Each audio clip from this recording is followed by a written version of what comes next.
Hi, thanks for coming back to Saturn Sirens. I'm Chase. And I'm Mary. We're going to talk about Plut what's the word? Plutonian relationships. Ooh. So, should I start? Yeah, of course. All right, so Plutonian relationships. So, what does this mean? Basically, Pluto in your natal chart, when it gets aspected by another person's planet, especially their personal planet or even their angle, like their ascendant, it usually triggers your dark side with Pluto. I can go either way. Sometimes it's a good thing and it indicates passion in the relationship. Other times it can basically bring out your worst traits, things like obsession, jealousy, paranoia in the relationship. So basically, these are the relationships that completely transform us, where we're never the same again, and we call them Plutonian relationships. Pluto in astrology is no joke for such a small little planetoid. It basically impacts us so deeply as humans, and it's responsible for our evolution. So, in synastry, let's say somebody's Venus or their Mars conjuncts your Pluto or makes a square aspect. Any aspect to your Pluto, typically they trigger some pretty deep desires within you. And depending on how evolved you are, they can go either way. So, have you ever experienced this, Chase, in your relationships? Yeah, so the fun thing about Pluto is that it stays in a sign for a very, very long time. And for, I don't know, 15, 20 years, it was in Scorpio when both of us were born. So anybody that I was actually born at the very, very end of the Pluto generation, but anyone I date that's my age or older is going to have this Scorpion Pluto. Well, guess what? I have Scorpio placement. So I have personal planets in Scorpio. So that their Pluto is going to almost always be aspecting my personal planets in that situation, unless I'm dating somebody a little bit younger and then they have Pluto and Sagittarius, but that's my ascendant. So their Pluto will be in my ascendant. So either way, I'm going to have this intense relationship dynamic in any of my relationships. Oh, yeah, that's true because you have a Scorpio stellium, actually, and Pluto at the anaretic degree, which is the 29th degree, all in Scorpio. And your North Node, too, right? I forgot Yep, all about four. that. So basically, yeah, you probably pretty much are very familiar with Plutonian relationships. And don't you also have Venus in Scorpio? Yeah, so I have a Scorpio moon, a Scorpio Venus, and Pluto and Scorpio, along with my North Node in between right on my moon. So have you ever had a relationship where they aspected your Pluto or your Scorpio placements? Yes. So my last relationship, I had a boyfriend with Scorpio Mars. And when you have a Scorpio moon and you have your partner with the same sign in their Mars, that's kind of it's some people really like it, but I personally don't because I feel like the moon is such a sensitive placement, and to have that harsh Mars energy conjunct your moon, it's just like very painful. Yeah, I can see that. Moon conjunct Mars in astrology or in synastry, which is basically relationship astrology. It's a fertility aspect, especially when the woman is the moon sign and the man is the Mars sign. Typically, Mars wants to get the moon pregnant. So in Scorpio, I feel like, this would be even more present. And yeah, so I don't know if you experienced that or not with that aspect. My ex-boyfriend, he convinced me to get off of my birth control. He was Oh my convinced that God. if I continued to, because I had an IUD, and he was convinced it was going to make me infertile. Oh And my and a gosh. month into dating, he was like, "You have to get that out of you," and I was like, "Okay," and I Yeah, did. so typically that's exactly how it plays out because Mars wants to get the moon pregnant. Even my parents had this double whammy, Mars conjunct moon, and they had 4 kids. However, it can turn toxic very easily, especially when both planets are in Scorpio. And the reason for that is the nature of Mars. Mars is a very abrasive planet.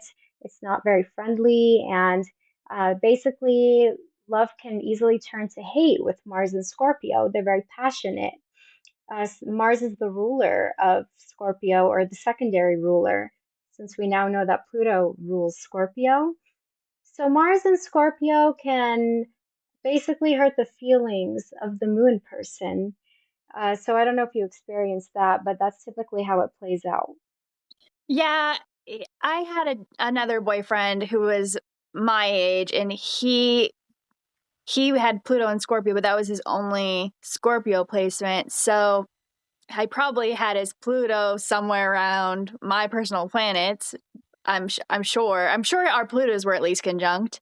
So he was a sweet angel. No, we would disagree all the time, but he was very sweet about it. Whereas my Scorpio Mars boyfriend was the worst, That's so funny because my husband has a Scorpio Mars, and I talk about this all the time and that's her when I'm favorite teaching Mars astrology. placement. It's my favorite Mars placement. They're just usually really good in bed. So I I'm do also a think Mars in that detriment. I'm a Mars in detriment as well because I feel like I mean I have Mars in Taurus. So that might be the reason why I'm so attracted to Mars and Mm-hmm. Scorpio. But I've actually experienced many relationships where my Pluto was being aspected and I was making aspects to their Pluto in their natal chart. I think because I have my North Node in the seventh house, I'm basically here to experience lots and lots of relationships. And I've experienced having my moon conjunct somebody's Pluto. Long story short, that did not end well. It ended in the darkest way possible, and we will not go there.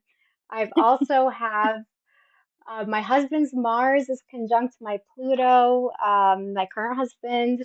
So basically, with Pluto, the Pluto person holds the power. That's how it works usually.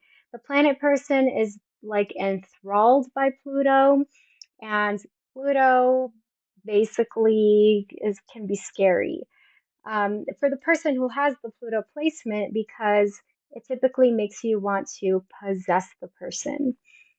So I feel like, in Scorpio with Scorpio placements, it might not be as toxic because Pluto is the ruler of Scorpio, but Maybe. with the Pluto and Sagittarius generation, or even Pluto and Libra, I feel like it could be a bit uncomfortable for both people involved because of the nature of Pluto, especially if it's a square or an opposition. I would say the sextile and the trine to Pluto is way easier to handle in synastry than the hard aspects. Even the conjunction can create too much obsession and a need to control and manipulate each other. So it's pretty intense with Pluto. I'm not gonna lie. I mean, it can go either way. I feel like it's just completely hard to avoid, especially since it's a generational planet. And if you date people in the same age bracket as you're going to have that Pluto Pluto conjunction. Yeah, and especially also if you have Scorpio placements or you're Scorpio rising, let's say, you're gonna Right, have people's Plutos conjuncting your rising sign, a whole generation of Pluto and Scorpio conjuncting your rising sign, at least, within the few degrees of your rising sign. But the more accurate the conjunction is, or the more exact it is, the more intense it is. right. So I also think that's part of why Scorpio risings can have a hard time or even attract obsessive people into their life because of the Pluto and Scorpio generation. And it can get pretty dark, I would say. You definitely feel it when somebody's Pluto is conjunct your rising sign. It's just this very kind of intense, weak in the knees, intimidation type of feeling, and it's Right. unmistakable. So it could be Well, pretty I wouldn't have intense. experienced that because he was probably he was way at the beginning of Pluto and Sagittarius, and my ascendant's at the end. Yeah, you're at the 29th degree with your ascendant, right? And Right. Pluto and Scorpio. Right. So yeah, I've experienced Pluto conjunct Moon, Pluto conjunct Mars. I've experienced the famous one, which is Mars square Pluto. That one's terrible. It usually ends up being super toxic. However, the one thing that you could count on with Pluto is you'll never be the same again after the relationship. I mean, Pluto exists in order to help you transform and evolve. So those aspects are there in order to, they're called karmic relationships. And they're basically there in order to help you change. However, it's usually painful. I'm not going to lie with Pluto. It's not really a friendly planet. No, it's so small and cute, but it's so vicious. Yeah, I don't know about cute. More, It's just a more little like dark and guy. evil. It looks harmless. It looks Yes. harmless, but that's exactly why it's so dangerous, I guess. Yeah.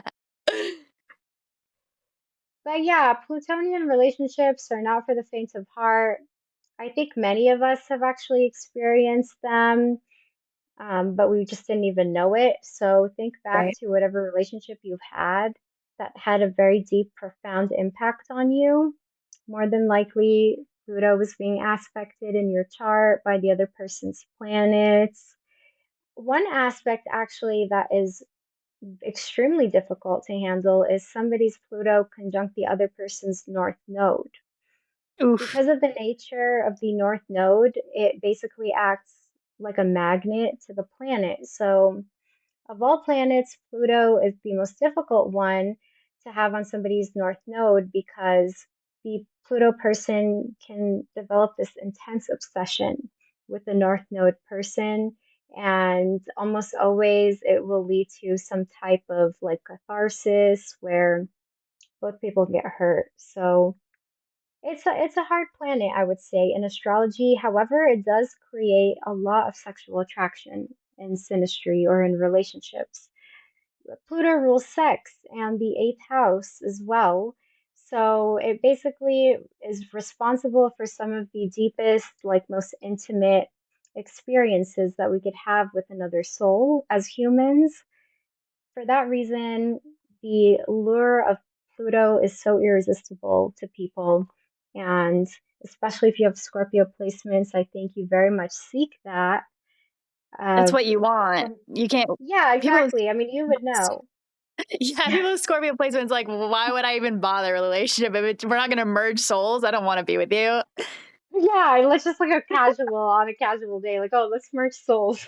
Like, we better be merging souls, or I'm just not interested. That's so true. Scorpios are so like all or nothing, and they want you to just surrender at their feet. And they basically put you through hell, I feel like, in order to even trust you. And the way they do that is by pushing you away like so many times just to test you in order to see if you actually truly love them, which is so toxic. But I honestly feel like I will play that game with them for some reason. You gotta. Maybe it's because I have my Venus is at a Scorpio degree, so is my rising sign. But I feel like I would totally play that game. I feel like just And Capricorn would play that game. Yeah, I have Venus in Capricorn and it's at a Scorpio degree.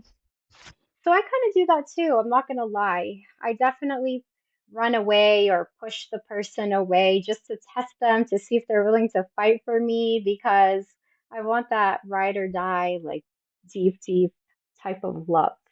I wouldn't say I like intentionally manipulate anybody or push people away on purpose, but I definitely give people the opportunity to if I like a guy, I'm not going to pursue them. I'm going to give them opportunities to pursue me, and I'm going to try to make it easier on them to pursue me. But if they don't pursue me, I don't want them. Yeah, I feel like especially Scorpio placements, if you're a woman and you have Scorpio placements, you will not pursue ever. You'll basically never chase a man. I feel like that's totally common with you guys. However, Scorpio placement men like to be the pursuers and they actually enjoy chasing people or chasing the woman. However, it's funny where in astrology how gender actually does make a difference.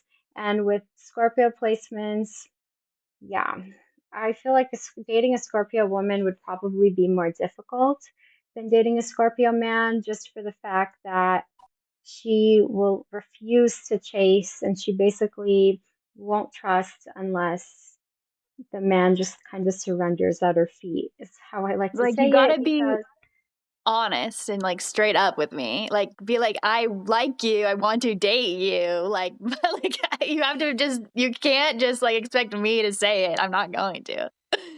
But that's the thing too, though, with Pluto and relationships is it causes lots of fear and paranoia. Right. So many times it's not even that the person's untrustworthy, it's just that Pluto is being aspected with a tough aspect, so it's going to show its shadow side. And Pluto's shadow side rules over, I mean, some of the darkest things in humanity, including mass genocide. So just, nothing casual about that. Nothing sexual But at all. yeah, so, it's a hard planet to deal with in synastry, but Plutonian relationships are extremely unforgettable and very necessary in order for us to evolve as humans. And Pluto is very much that change or die type of energy. And it will force you, it will break you down until you are embodying your truth. It wants truth and it wants to see the depths of your soul. And it also rules over our deep psychology or psychological process as humans. So it's such a key planet and it affects us so tremendously. And relationships are no exception to that rule. With Pluto and Scorpio, I feel like we embody that Pluto energy the best. Oh, yeah. I mean, we were just made for Pluto. For Yeah. we're basically able to see the truth when it comes to everything that's going on in the world, and especially with our relationships, we really demand depth and authenticity, I would say. Unless you're really full of just lighthearted placements in your chart, like, lots of Gemini or Taurus, then, maybe Plutonian relationships are not for you. However, for most of us, it really draws you in like a moth to a flame. And I've been on What both sides. what do you think is the difference between the Pluto and Scorpio generation and the Pluto and Sagittarius generation? I think the Pluto and Sagittarius generation is obsessed with truth and finding the truth, whereas the Pluto and Scorpio generation just kind of knows the truth and is more like, well, what can I do about this? Or how can I change this? Mhm. So, and I really think that's because Pluto is just so comfortable in Scorpio, as Right. opposed to Sagittarius, where Pluto doesn't really know what to do with itself. And that's why I feel like the Pluto and Sagittarius generation, they can kind of struggle with that. Sometimes when you're so fanatical about the truth and so obsessed with it, you actually end up like pushing it away, if that makes sense. Whereas Yeah. with Pluto and Scorpio, I just think we're able to see truth, and that's our gift as the Pluto and Scorpio generation, or, the millennials. But I also feel like lots of people hate on our generation too. But there's just hate between all the generations because it's Pluto. Pluto also rules like over hate and the kind of darker emotions in the human spectrum. So, and that's how we define the generations, at least astrologically, which I think is way more accurate. It's by the Pluto generations. So, Right. you know, you and I would be the Pluto and Scorpio generation. I mean, I'm right smack dab in the middle of the Pluto and Scorpio generation. I have Pluto at the 15th degree, which is a Gemini degree, and it's in my third house, actually. And then yours is at the anaretic degree, so the 29th degree. So you're all the way at the end. So you're probably mixed in with a bunch of Pluto and Sagittarius because of the Pluto going retrograde. So You Yeah. probably have friends that have Pluto and Sagittarius, but that are like the same age as you. Yeah, I'm sure. So far, I've mostly just seen Pluto and Scorpio, but I know, like, my brother is this Pluto and Sagittarius, but he's 3 years younger than me. I feel like we're really different, that's for sure. You can see a huge differences between the Pluto generations. Definitely different issues that they were dealing with and different characteristics and very different. So yeah, I wonder Pluto's intense. if Pluto and Scorpio is more, depressed than Pluto and Sagittarius. I would say so. I mean, I feel like we are. I think Yeah. we're also kind of known for that, apparently. Or I think, aren't we known as like the angry generation? Mm, we're Or we're cringy. we're cringy? Yeah, Wow.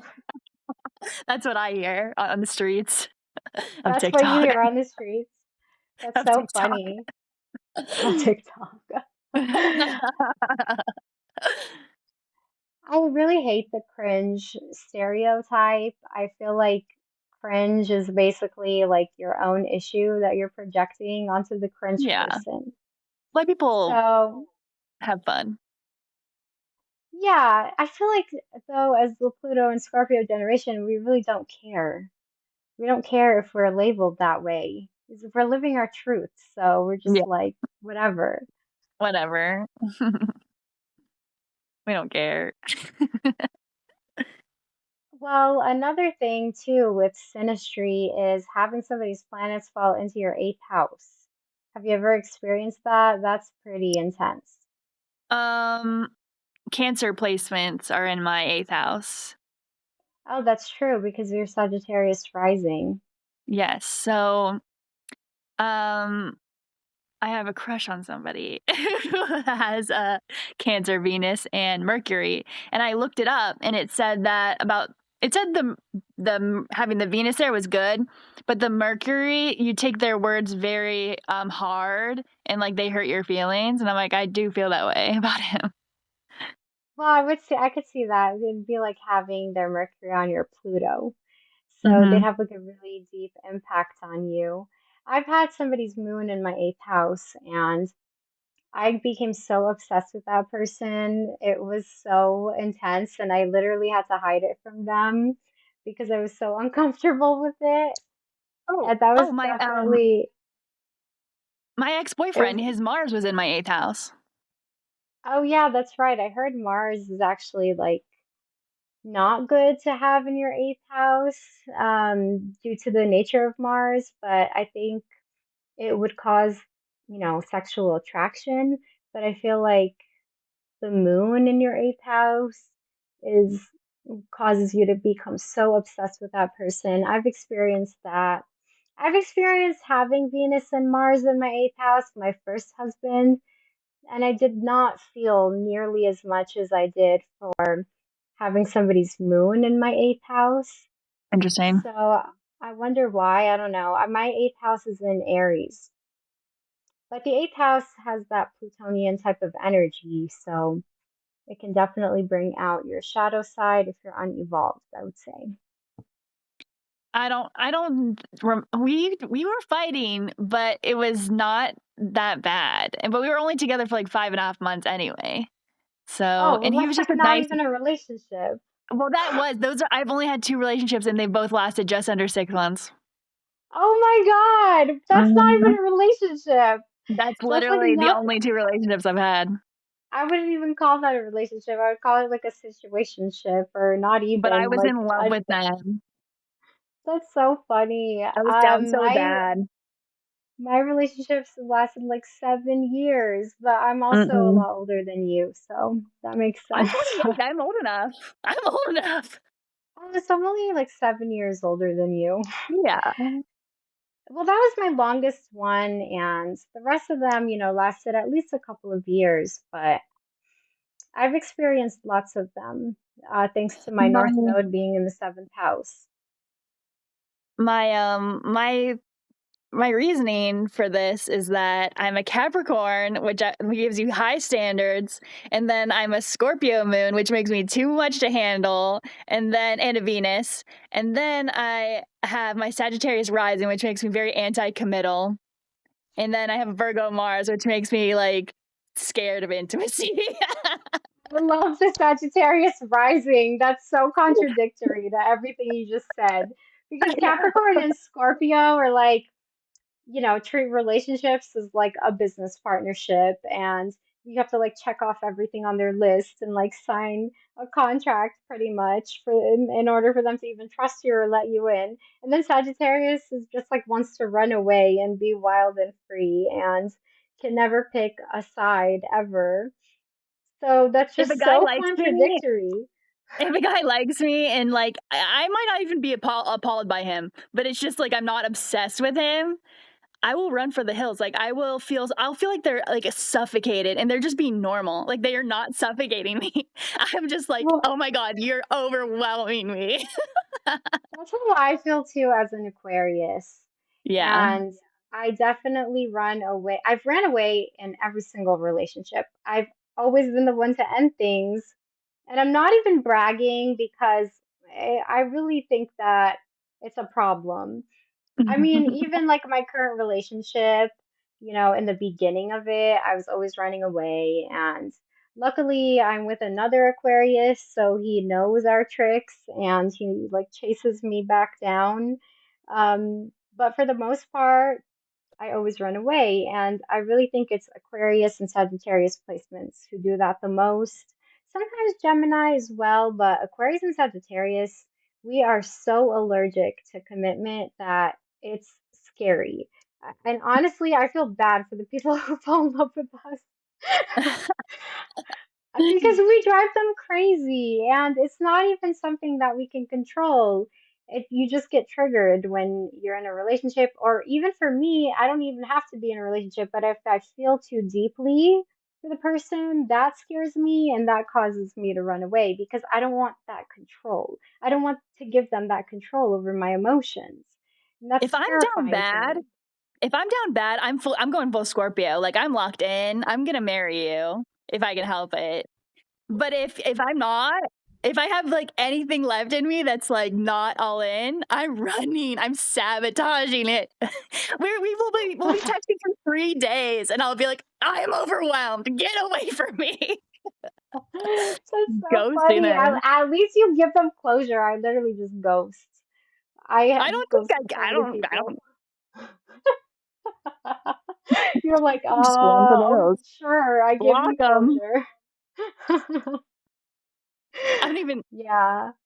It's like, oh, if I'm on Tinder, at which I have a Tinder, but I don't use it, and I'll use it for one day. And if I actually, I'll swipe on people, and then people will message me, and then I'll be like, I'm overwhelmed. I've like we haven't even had a conversation yet, and I'm like, okay, I have to go.